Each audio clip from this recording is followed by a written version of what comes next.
Shooting it raw? Yes. Shooting it raw.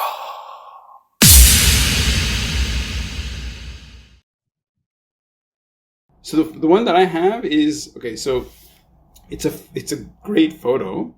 It's a photo of you in a wearing like what looks like a salsa dance. Like it's a salsa dress. It's like a It's a dance competition. okay, dance competition. Nice. Okay, so you're wearing Ballroom dance competition. ballroom dance. Yeah. It's a very sexy photo actually. So it's you're in a building. It's a little bit it's a photo of a photo. The date says 96, maybe November 9th. You're wearing this red and black dress. Your right hand is kind of holding up one side of the dress, and you're spinning. You're mid-step. The ballroom is behind you. You can see that it's a wooden floor. Yeah, I don't know if the lights are kind of strange. There's some sign on the wall that says something case. I don't know, case. It's a showcase. It's a ballroom dancing showcase. Nice. And so you're in mid step. So Tong Ge, why are we here? What is this all about? Well, when we're talking about life is a gift and spend every moment of it, enjoy or create meaning of it. I wanted to be a dancer when I was a child. When I was about 4 or 5 years old, I wanted to be a dancer. But our family live in a small town. It's a university town, so it's away from the big cities. And there was no opportunity, no dance school, simply no opportunity to learn dance. So, however, when I was 4 years old, the Cultural Revolution in China started. So there's lots of amateur dance troupes. They travel from place to place. They perform this revolutionary or loyalty dance, which is not professional dance, but I still enjoyed it tremendously. However, that dream never come true. First of all, there's no professional training opportunities. Second, when I went to school, I was too tall. I was one height taller of all my classmates. So when they when they have a dance, dancers selected for amateur performance in school, I'm out. Oh. I will help them to design the dance for my classmates, but I was excluded because of my height. So that dream has never come true. So when I was in my 30s in Canada, all of a sudden I found out there's ballroom dancing studios in the city. There's more than one. I said, okay, now I got to do this. Doesn't matter. I won't be professional, never will, but I enjoyed it tremendously. So that's the reason I entered the ballroom dancing learn it for a few years and entered some amateur competitions. That was my story. I love it. Okay. Are you still dancing or? No. Okay, so I love the idea that, first of all, the fact that you were 4 years old during the Cultural Revolution in China. Which city in China? It's a small town called, the name changed over the time. So when I was a child, the place called Wugong, which is 90 kilometers away from Xi'an. Xi'an is this big city, has been capitals of China for many dynasties, and the first emperor who united China was buried there. So they dug out this carry soldiers and horses. So my town is 90 kilometers away from that city. Okay. When was the last time you were back in China? The last time was 2015. Okay, so I'm in Hong Kong, so okay. So, and I'm Canadian, by the way. So, so I grew up in Montreal. Where are you in Canada? In Calgary right now. Ah, nice. Okay, yeah. So Calgary has a big music and dance scene. Like it's pretty strong. They're okay. They're not as good as Toronto and the Vancouver for ballroom dancing because the bigger the city, the more cultural activities. But there's a few dance studios, and there's a group of people who dance all the time. It's like there's a community. Yeah. So so let's go back to when you were a kid, where dance kind of awakened. Um, Yeah. and it's funny. So what can you go back to when, if you go to the earliest memories of why dance specifically? Obviously, it followed you to Canada and then to compete. Yeah. So I mean, like, what? Why don't you take us down that journey? Like, why, how and why did dance kind of capture you? Because yeah, in the 60s in China, we were not allowed to put makeup on. Like nobody put makeup on. If you put makeup on, you're a bad person. Um, we don't have beautiful clothes. Like we all wear some like a gray and the black and the blue. So there's a term called a mall suit. So it's like a sea of gray. If you went to China way back when, so you don't see beauty. Like in daily life, you just don't see it. Then when the Cultural Revolution started, the Red Guards, the young people, like college students, high school students, they they formed their own dance groups. So they do loyalty dance. Loyalty dance is a dance to express your loyalty to Chairman Mao, to the party. So mainly to Chairman Mao.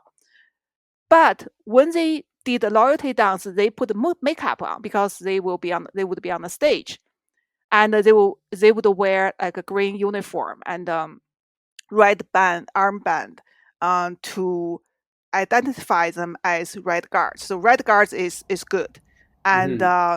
black class is bad. So they during the Cultural Revolution, people were divided, and the well, basically Chairman Mao tried to use one faction to like basically people attacked each other. Hmm. Uh, Believe it or not, all in the name of revolution, all in the name of pledge their loyalty to Chairman Mao and to the party.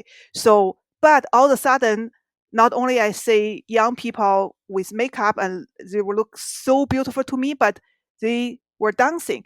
And um, every time when sometimes it's like our own college students dance or put up the performance. Sometimes it's a dance troupe from somewhere else. But every time in the college we had a very small theater. The theater simply couldn't hold enough people, like couldn't it's not enough for all the people. So for some reason, every time my mom took me there, we were always late. We never could have a seat. So she would stand against a window and put me on the windowsill, and she would use her shoulder and the back to hold me, so I could see the footsteps, the footwork of the dancer. Oh wow, So I fun. insisted I want to see the work, and then I'll try to learn to mimic these dancers. And my mom, she was pretty proud of me. I remember she been telling her neighbors, her friends said, "Look at this child. How come she wanted to see the footwork of the dancers? Hmm. Like, Hmm. imagine what does she think? What did she think?" But I wanted to be a dancer from that time. Wow, nice. But yeah, but my father later become a so-called black class and was put in a cow shed. So basically, he was locked up with all other professors, Oh and wow. I had to escape my hometown and Hmm. went to live with my sister in the mountains, Wow. for a Oh, year. oh Yeah, wow. Wow. yeah. So your sister was living in the. I mean, your sister was already away from the My town, or you both escaped like separately. no, my sister was she was 16 years older than me, so Ah, she was okay. already working. So my mother sent me to live with her just to escape the bullies and abuse from the kids in my neighborhood. Hmm. Because once my father was locked up, I become a target Sure. of the bully. That's so wild. That is so crazy. And so, I mean, just to have lived through that. So, when did you end up leaving China? Like, how? Like, what was that journey like? When Chairman Mao passed away in 1976, the Cultural Revolution ended. Hmm. All of a sudden, China started the economic reform and opened its door to the Western world. And the university entrance exam was reinstated before it was stopped for 10 years. So then we had the equal opportunity to go to university. So basically, who can, pass the exam who would go to university. So I went to university in China for my bachelor's. After that, I worked 3 years in a college where my father taught, and then I applied for graduate school in North America. So I applied for for a whole bunch of schools, and 4 of them accepted me. Oh, 2 wow. out of 4 provided a scholarship, and the University of Saskatchewan's like a school year start 6 months, 1 semester earlier than the US one. So I came to Canada because of that. That's how Wow. so I was an international student, because when the opportunity came, like in China, you never know when they're going Right. to be taken away. So you try to grab it as fast as you could. You don't wait. Yeah, you take the first opportunity come your way. That's wild. So what were you studying? You mean for my bachelor's, I was majoring in finance and banking. For my Okay. master's, I have a master of science in agriculture economics, Oh, wow. which has Okay. nothing to do with art and with creative work. It's far from. But it's so funny how your destiny could have taken you to the US, I don't know which universities, and then suddenly it's like the first one that pops up is University of Saskatchewan. And for the people who I've never been, what I know about it is, for example, like if you land there in the summer, it's like, Yeah. okay. Yeah. But I expect that Saskatchewan winters are much tougher than the winters in Xi'an. Yeah, the Saskatoon winter can be as cold as minus 50, Yep. 50. Yeah. Yeah, it was pretty very cold. That's a serious culture Yeah, shock. yeah, but I was happy.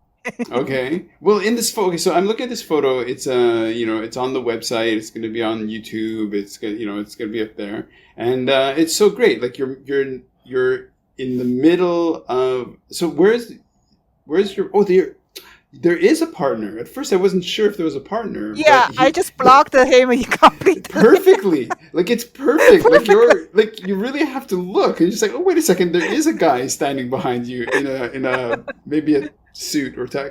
Okay, I love it. I love it. Okay, well, you're definitely. It's a great shot. It's a great shot. Very Yeah. nice. Well, ballroom dancing, you need a partner. Of course, of course. And what Yeah, kind of dance was this particular one? I think it was a tango. A tango. Very nice. Okay. Yeah, tango is my first love Ah, nice. among Great. dances. Yeah.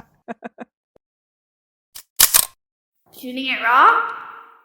Yes, shooting it raw.